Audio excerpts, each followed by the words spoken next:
So yeah, sorry about that. Yeah, sorry. I mean, we have been talking about this for a couple of weeks now, and you've just been in the conversation for a couple of days. Oh, right.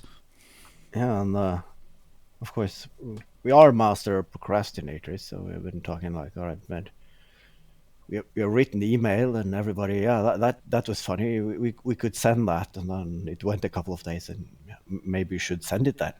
Yeah, maybe we should. All right, let's send it now. Go on, do it now before anybody gets. Before it just becomes too long, and then it just gets a little bit weird. Then, doesn't it? Yeah. Should I have done that? And then then I didn't see it for like a day because it was my Sunday embargo. I love the premise of that. I'm going to do that myself. I'm just going to look into, can I block incoming emails for Sundays? That's, yeah. You just don't look at it. It's easy. Yeah. Yeah. Just mute that app if you use the phone and all that. Yep. Just turn it off and don't look at it. Whatever it is, it can wait. It can't be that interesting. Although, in this instance, it was like, oh.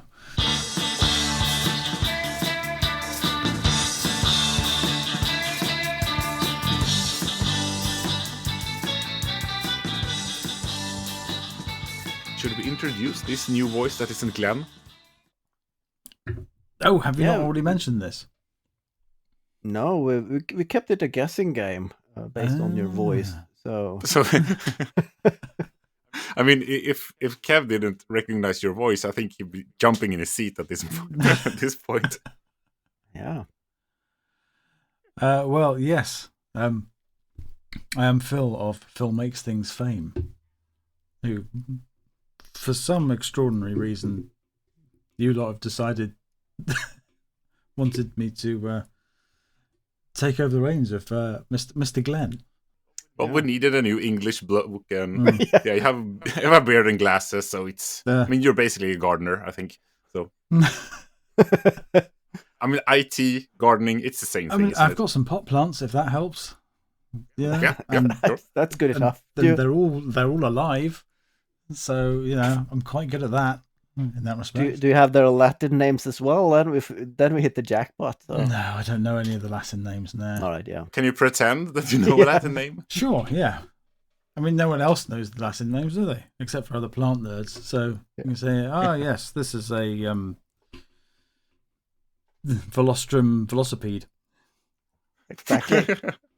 Ooh, one of those. I always wanted one of those. Exactly. Especially with a 5-speed. But speaking of names, then that's a nice segue, because we are flying a flag or a YouTube that has a name that consists of the 3 hosts. That brings us to the question: what are we now? Are we Phil's Crude Mistakes? Are you happy with your name leading that sentence? Well, I mean, we could be Crude Mistakes, Phil. That's even more insulting, I think. Crude Phil's Mistakes, yeah. Crude Mistakes, Phil. Yeah. I think Phil's Crude Mistakes makes it sound like I've just sort of like wandered in and just taken over the whole damn shebang, and well, this is my mistake now. Or it might be, you never know. Which didn't we tell you we need someone to blame? Yeah. That's why you're here. Oh, right, I see. An alibi and someone to blame. Yes. Yeah, because you got the legal non-disclosure agreement. No money, or yeah, it's quite an extensive document. No money, no promises. Exactly. Yeah, we can put a pin in the name thing. I think for a while, but yeah, we can play. How do you feel about living incognito under another person's name? Who's to say I'm not already? Ooh. No, but you can't speak about it. Yeah, I'd love to tell you, but I can't. I just can't. Yeah. That's a good thing to pass on to the listeners as well. Give us some input on name. I was also thinking this might be a golden opportunity to remake or the logo as well. I'm looking at the #1 Cruise Mistakes banner right behind KJ's head and thinking, he's going to have to do that again. Yeah, he's going to have to take another course. Is that a carpet? Yes. Yeah, because I know you had your, what do you call it? Machine for making carpets. Yeah, I did a course when I used a tufting gun. Tufting gun, that's what I'm thinking of. Yeah, which was damn fun. And I mean, this one was the second one I did. Mm-hmm. So it's not that hard to get something decent. I mean, it's not great by any means, but it's fine. That looks pretty good from here. It's fun to do. But I'm not going to do one again. I'm not going to do another one. Yeah, so if we change the logo, it's going to be a simpler one. Fair enough. It's going to be a tufting-friendly logo. Okay, I'm taking notes. Just Times New Roman on a... No, that's too squirrely. Just Helvetica on black background. I was going to say, if you do Comic Sans, that gives you... I mean, if you're wearing off the line a bit, it just looks like it was intentional. If it's Comic Sans, this will be the first and last appearance by me. Yeah, we can go somewhere else and do something else instead. It's Comic Sans, yeah. I was kind of surprised by that when I realized.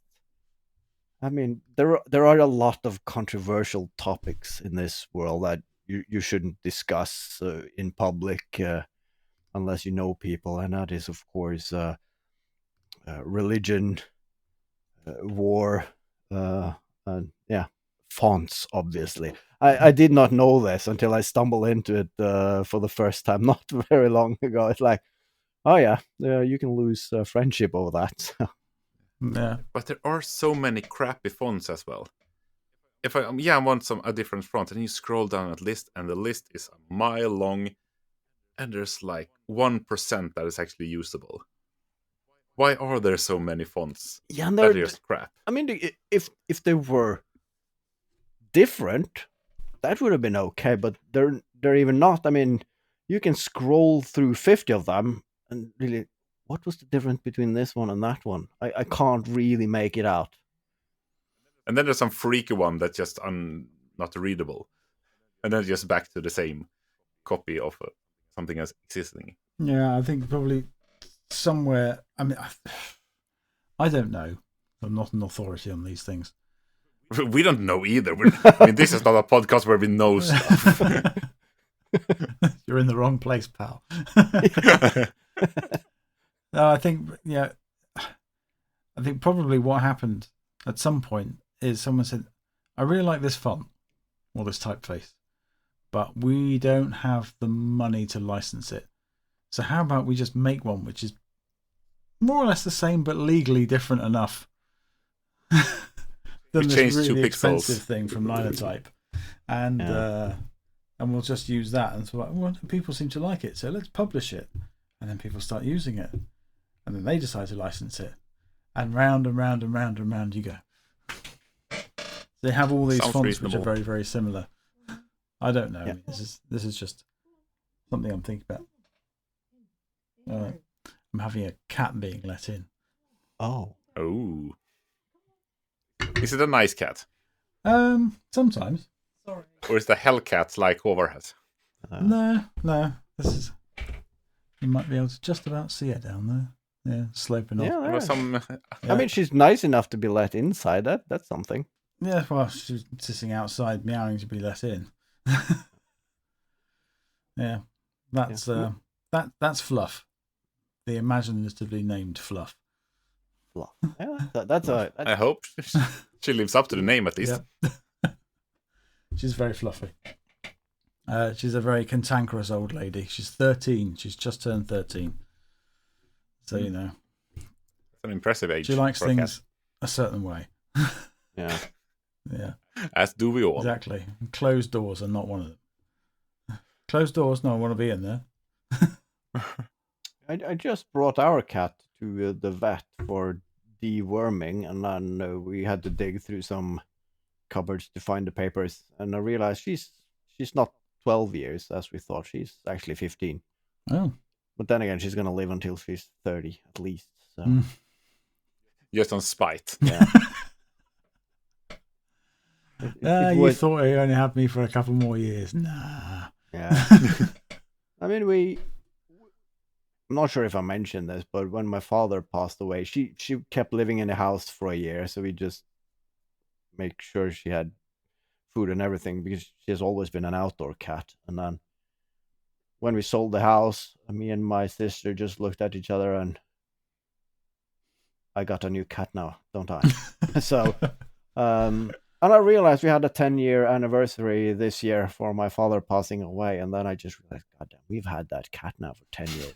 We've had that cat for longer than my father is. We still call it my father's cat, but it is. He just had it for a brief moment, and then he just, nope, passed away, and then I'm left with the cat. So it's an heirloom cat at this point. Yeah. But then again, you I don't pass want it to, on to your children. Yeah. I don't want that on anyone. So yeah. But, Should you start a list of how old pets usually get, and then say, okay, I maybe have 10 years left. What should I get that will be in my will? So someone else have to take care of it. A parrot, that's a good call. And a turtle, perhaps. Yeah, tortoise. For 100 years. There you go. Now it's your problem. That's really an heirloom. Yeah. that I mean, yeah, that would have been fun to have a turtle that could stay for a few generations. But I mean, if I could choose, I would have a parrot, and it should be in the will that it should be at the ceremony, and of course I should have prepped it. So she was just kind of sitting there like, Uncle Richard did it. Uncle Richard did it. So you spend the last 5 years of your life training a parrot just for one gag. Yeah, exactly. And to tell some really offensive jokes at the wake. Yeah. Well, that's a life goal if I ever heard one. Well, how about a pet shark? Didn't they work out that the oldest shark still alive is 600 years old? Yeah, it's one of those. Up at Greenland, The Greenland the shark. blind one living at tremendous depth. Yeah. At really cold temperatures and are really slow, so they seem great fun as pets. And I think they are like the same like the great whites, that you can't really have them in captivity. I think they need big spaces to mosey around in. Again, They're I'm not very not an entertaining authority either. but Yeah, but my youngest is really into sharks. So I mean, just today he learned from somewhere that the baby shark video, that the baby is a different kind of shark than the other ones.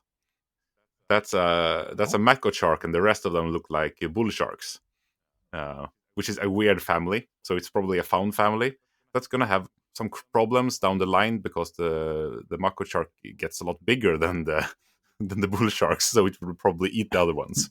So baby shark will maybe wipe out the entire family.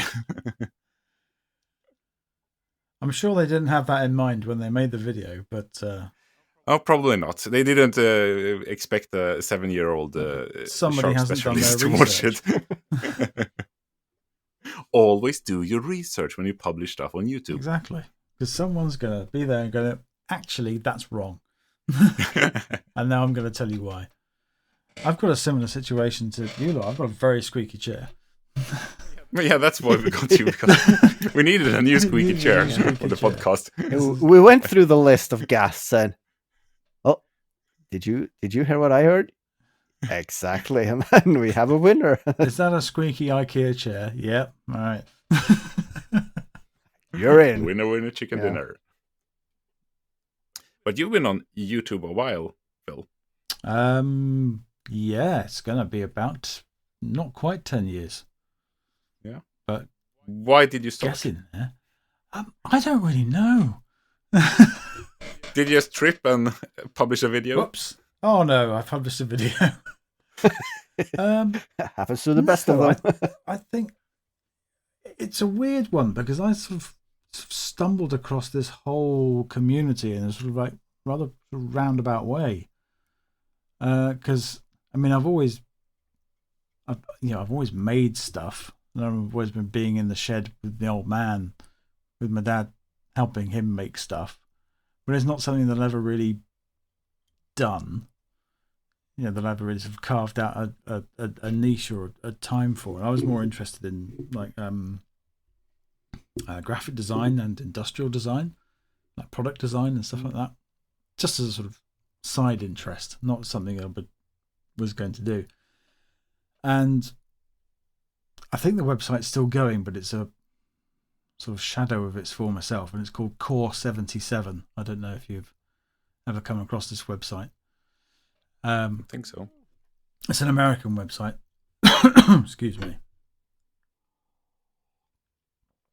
And for a while they did a series called DiResta's Cut, where it was Jimmy DiResta, but he was publishing on the Core 77 website as a series. And I'm thinking, this seems interesting.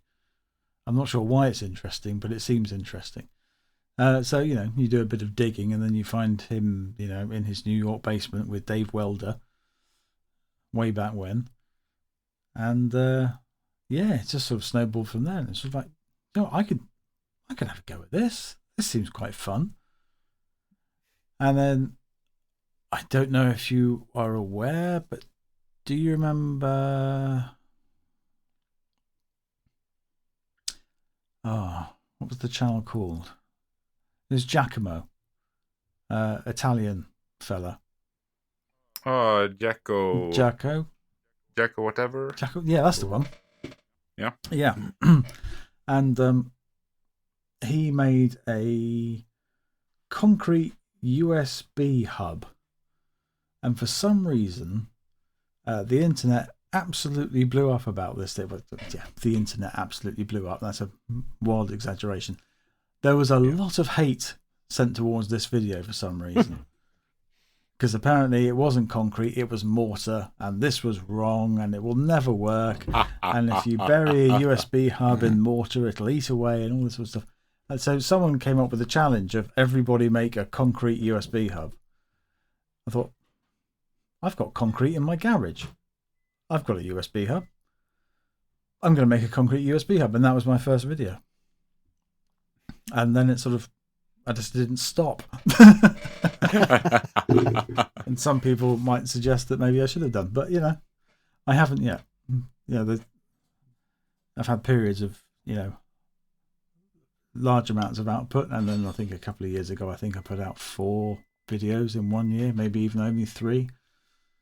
So that's not the way to really push your growth and get famous on YouTube. Putting out 3 videos a year that nobody watches. Well, 3 videos a year that no one watches, or 30 videos that no one watches, which is best? Exactly. And I still have a backlog there, which is good. It's always nice to watch old videos of makers, but it seems like the quality is on a higher level when you don't have too much videos out. Now I'm comparing your videography with my press record, rant, and then upload. And mine's not much different. Yeah, I've got such a small garage. A nice way of saying you're just better at it than me. You have an artistic. It looks. You make simple stuff look really good, and it looks like intentional, with effortlessly. Yeah, intentionally and without that much effort, that it comes naturally to you. It might be. Oh, thank you very much. A lot of work behind the stage or behind the scenes. And so, but it looks. And my workshop is so small. There is no behind the scenes. The scene is the camera is either to the left of me or to the right of me, and that's it. In front of the workbench. And very, very occasionally there's a shot from overhead, but because that's just a clamp on the garage door, because it's an up and over garage door. And so you put a clamp on the garage door and attach the camera to it. But unfortunately, my very, very cheap clamp doesn't really clamp anymore. So until I get a new one, there's no overhead shots. Well, that's an artistic, practical choice. It is, yeah. It's a financial choice as well. But that brings me over to, I always wanted to ask you, or I promised to follow up on it. I think you bought a camera not long ago, and I've been looking at the same. And right after you bought it, I saw that they had the same model on sale over here, and I thought, all right, I need to talk to Phil after he's had maybe a week to have an opinion on the camera, and then I forgot about it for an additional week, and then it wasn't on sale anymore. So I'm just waiting for it to come on sale again. That has not happened, but now I have the opportunity. The Osmo, DJI Osmo, yeah. Yeah. In all honesty, I've hardly used it. Is that good? No, it's brilliant. It's a fantastic bit of kit. But I haven't really found an opportunity to use it yet. Oh. I really should, because even though it was on sale, it was still, it wasn't free. You could have bought a lot of clamps for that. I could have done. But who wants clamps when you can have a shiny new camera that you're not going to use? Which one was that? Is the Pocket or Action? Or... It was an Action. Hang on a minute. I think it was the 4. Can I stretch over here without? Well, you tell me. It was the 4, I think, but is it called Action? Because the 5 is called Action, I think. I think it's a series of. It's an Action 4. So it looks like a GoPro, but newer. It's a lot newer. My old GoPro was secondhand when I got it several years ago now, and that was a Hero 3, I think. And yeah, I'm sure it was good at the time. But yeah, when I have a Hero 3 as well, and when I bought it, the quality, it was like I remember video games in the 80s. I mean, it could not get any better than this. And then I brought it out for some action shots last summer. I got to charge the batteries enough for them to film for 3 minutes before they died, and then I went inside, downloaded, and that was grainy, and it was outside on a very sunny day, so it wasn't a lighting issue or anything. So really grainy, isn't it? Was it this crappy all along? Yes, it really was, but we was, accepted it then. Yeah. It was the best we had at the time, but now we have significantly better. Yeah, a little too good at times. Yeah, and now we've got 4K with full 5-axis stabilization, and I mean, this thing can record in a cinema log. It's incredible. You have all of that in such a small box. That made no sense to me, but I like it having the screens as well, but the possibility of having it making like close-ups in a workshop, because I also suffer from the small workshop syndrome. So still with my relatively small compact camera, I mean, it's a tripod and everything. It is a very un-ballet-like dance every time I need to move it around in the workshop while working as well. So is that sort of ballet where you keep knocking things over and then having to catch something with another hand? Yeah, I'm very good at catching falling objects off a 3-legged contraption. So if that was an Olympic game, I could do relatively well. I have some. I don't know why I do this, but if something falls and my hands are full, I try to catch them with my foot instead, just to break the fall. Yeah, and that's not always great, depending on what it is that's falling. Yeah. Oh, it's funny that, because things might be falling onto a very fluffy, nice carpet, which wouldn't do it much damage, but of course, as a reflex, you just get the hardest you can into the wall because you're thinking that that's going to save it. Stop its trajectory quickly. Yeah. For a split second, I think, is this a knife or another sharp object? Will it hurt me or? Yeah. Yeah, I have had that once. Thankfully it didn't go all the way through, but I had a scalpel on the workbench, so I knocked it off, and it went straight down, and then just went ding into the top of my boot. It didn't go through, thankfully, but it did stick there. I thought that could have been quite nasty if this was a thinner shoe. Or just flip flops. Yeah. Oh no flip flops. Never. I mean, I have all the inside the door of my workshop. I have flip flop. I have the woolly fluffy slippers, and I have wellies, and I have proper work shoes with steel toed and all of that.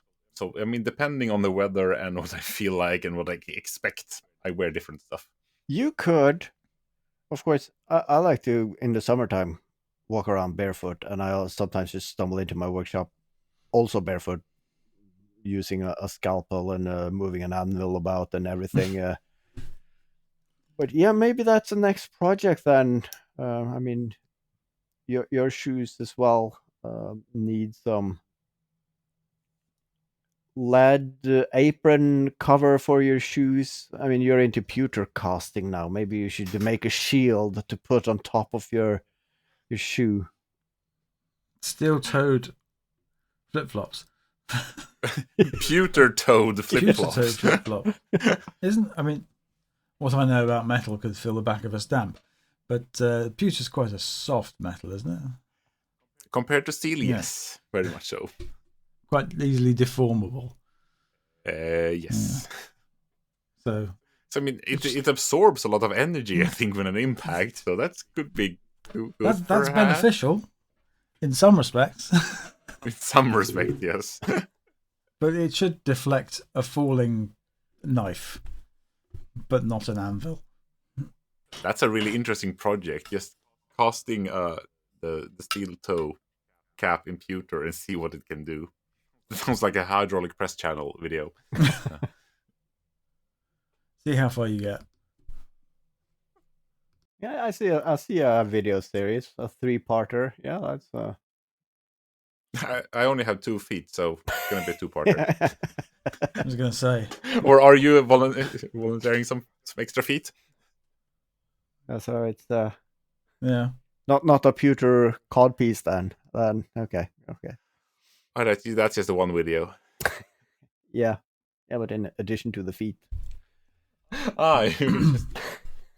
It's a bit like. Do you remember Will It Blend? Yeah. Yeah. But with body parts. Yeah. But surrounded in pewter. Will it crush?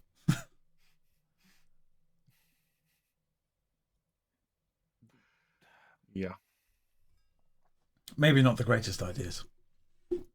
No, and I think we may want to stop here until save some ideas for next time, I feel.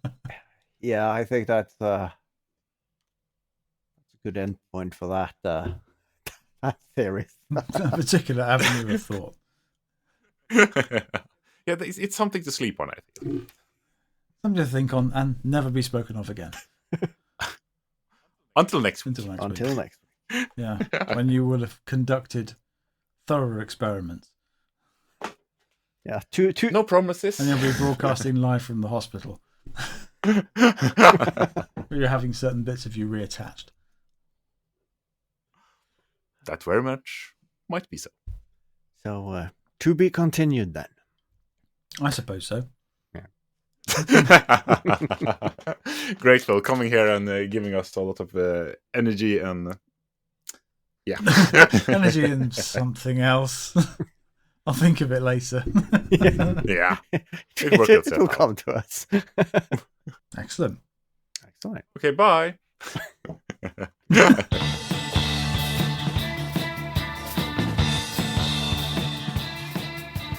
No, it's the first episode. First half pint, not bad. Could be worse. Could be better.